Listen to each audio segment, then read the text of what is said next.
Hello everyone. तो कैसे हैं आप सब? आज की इस वीडियो में बात करने वाले हैं कि अमेरिका के 14 स्टेट्स ने डोनाल्ड ट्रंप और एलोन मस्क पर केस कर दिए हैं। अब इसका रीजन क्या है, इसी के बारे में हम बात करने वाले हैं। तो लोगों ने जो केस किया है ना, उनका बेसिकली कहना ये है कि जो डोनाल्ड ट्रंप है ना, जो राष्ट्रपति है, इन्होंने क्या करा है, एलोन मस्क को असीमित यानी कि अनलिमिटेड ताकत दे दिया।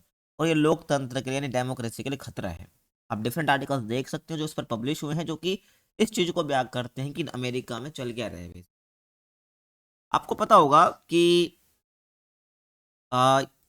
DOGE, ठीक है ना, डिपार्टमेंट ऑफ गवर्नमेंट एफिशिएंसी, इसके डिपार्टमेंट हेड है एलोन मस्क, जो कि राष्ट्रपति डोनाल्ड ट्रंप ने बना रखा है।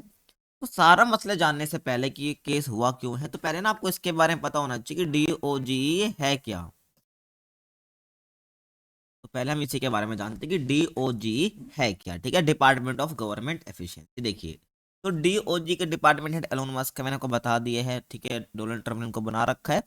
अब जो DOGE है ना, बेसिकली चार चीजों पे काम करेगा। ठीक है, ये चार चीजों पे काम ये करता है, ये हम कह सकते हैं। ठीक है, देखिए, पहला क्या है इसका काम कि सरकारी नौकरशाही को खत्म करना। ठीक है, जितने भी गवर्नमेंट एम्प्लॉय है, तो इनको खत्म करना है, पहला काम ये। सरकार का सालाना खर्च 1/3 कम करना। जितना भी सरकार का गवर्नमेंट का खर्च है, एक्सपेंस, जितना भी एक्सपेंस है, उसको 1/3 कम करना है, 1/3 कम करना है।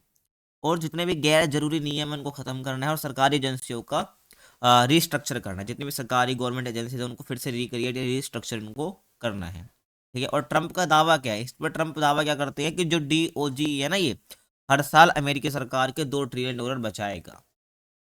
अब इसी को लेकर देखो कुछ ना कुछ बातें हुई हैं, जिसको लेकर क्या केस कर दिया गया है बेसिकली डोनाल्ड ट्रंप और एलोन मस्क।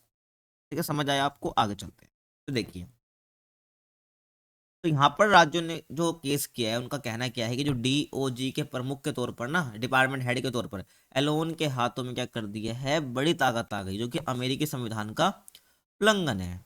ठीक है, और अब यहाँ पर एक और चीज देखो, वॉशिंगटन DC का एक फेडरल कोर्ट है, उसमें गुरुवार को एक मुकदमा दाखिल होता है। उसमें कहा गया कि सरकारी वर्क फोर्स को हटाना, यानी कि सरकारी वर्क फोर्स यानी कि वही सरकारी नौकरशाही को हटाने का, और एक ही बार में पूरे के पूरे डिपार्टमेंट को खत्म कर देने की जो असीमित ताकत राष्ट्रपति ने एलोन मस्क को दे दी है ना, वो उन लोगों के लिए बेहद चौंकाने वाली होती, जिन्होंने इस देश को आज़ादी दिलाई है। सही बात है, पूरा का पूरा सरकारी वर्क फोर्स डिपार्टमेंट को खत्म कर देना। ठीक है, एजेंसी को रिस्ट्रक्चर करना, तो ये बहुत असीमित ताकत उनको दे दी है, क्योंकि उन लोगों को काफी चौंका देती है जिन्होंने इस देश को आज़ादी दिलाई।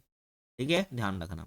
अमेरिका की बात हो रही है, अमेरिका को 776 के आसपास आज़ादी मिली थी। ठीक है, अब मुकदमे में क्या कहा गया है, ठीक है, जो मुकदमा हुआ उसमें क्या कहा गया कि लोकतंत्र को इससे बड़ा खतरा नहीं हो सकता कि देश की पूरी ताकत एक शख्स के हाथ में आ जाए, जिसे चुना भी ना गया हो। ठीक है, क्योंकि इलेक्ट थोड़ी हुआ है, ये तो राष्ट्रपति ने बना दिया। तो वही बात है, लोकतंत्र के लिए काफी खतरे वाली बात कही जा रही है। आगे चले, राष्ट्रपति को फेडरल एजेंसी को खत्म करने का अधिकार नहीं है। ठीक है, ध्यान रखना, जो राष्ट्रपति है ना, डोनाल्ड ट्रंप, तो उनके संविधान के हिसाब से जितनी फेडरल एजेंसियां हैं जो कि गवर्नमेंट में बन रखी हैं, उसको खत्म करने का अधिकार भी नहीं है।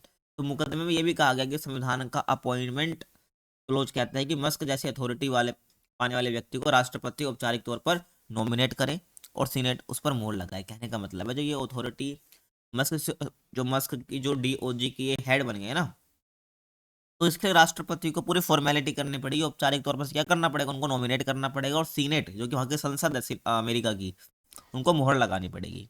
ठीक है, पहले तो उन्होंने ये कहा मुकदमे में। और संविधान अमेरिकी राष्ट्रपति को अधिकार नहीं देता है कि वह कार्यपालिका के स्ट्रक्चर और सरकारी खर्च से जुड़े मौजूदा कानूनों में बदलाव करे। ठीक है, ये उनको क्या है, अधिकार नहीं देता है।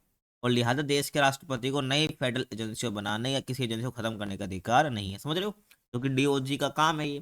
तो राष्ट्रपति को कोई फेडरल एजेंसी बनाने का या कोई एजेंसी खत्म करने का काम करने का अधिकार नहीं है। ठीक है भाई, अब यहाँ पर जो जिन्होंने केस करा है ना, उन राज्यों ने, उनकी क्या मांगे, उन्होंने कहा कि भाई मस्क के एक्शन को गैर कानूनी करार दे दो। ठीक है, तो उन्होंने क्या कहा, भाई मस्क जो व्हाइट हाउस के लिए एडवाइजर से कहीं ज्यादा है। राज्यों ने कहा कि भाई मस्क जो है ना, ये व्हाइट हाउस के लिए कहीं ज्यादा एडवाइजर से कहीं ज्यादा ही है। उन्होंने कम से कम 17 फेडरल एजेंसियों में दखल दे दिया है, क्योंकि फेडरल है। ठीक है, और राज्य ने मांगी कि मस्क ने अब तक अधिकारियों के स्तर पर सरकार में जो भी एक्शन लिए उन्हें गैर कानूनी करे भाई। ठीक है, उसके बाद DOG प्रमुख बनने के बाद मस्क के ऊपर दूसरा मुकदमा है। ठीक है ना, जब से DOG के प्रमुख ये हेड बने हैं, उसके बाद मस्क के ऊपर ये दूसरा मुकदमा है। तो डीओजी के प्रमुख बनाए जाने के बाद मस्त के खिलाफ दाखिल किया गया दूसरा केस। इससे क्या है, पहले मैरीलैंड के फेडरल कोर्ट में भी संविधान के उल्लंघन का दावा करते हुए उन पर एक केस दर्ज किया गया था। अब वॉशिंगटन में हुआ है, ठीक है, समझ आ रहा है, ये मैंने आपको बताई दी। तो ये था आज की वीडियो, को बताना था कि किस प्रकार से जो है अमेरिका में क्या चल रहा है। आई होप आपको ये वीडियो पसंद आई होगी। चैनल पर नए तो प्लीज सब्सक्राइब कीजिए। बाकी मिलता है किसी और टॉपिक के साथ, तब तक के लिए कीप वॉचिंग।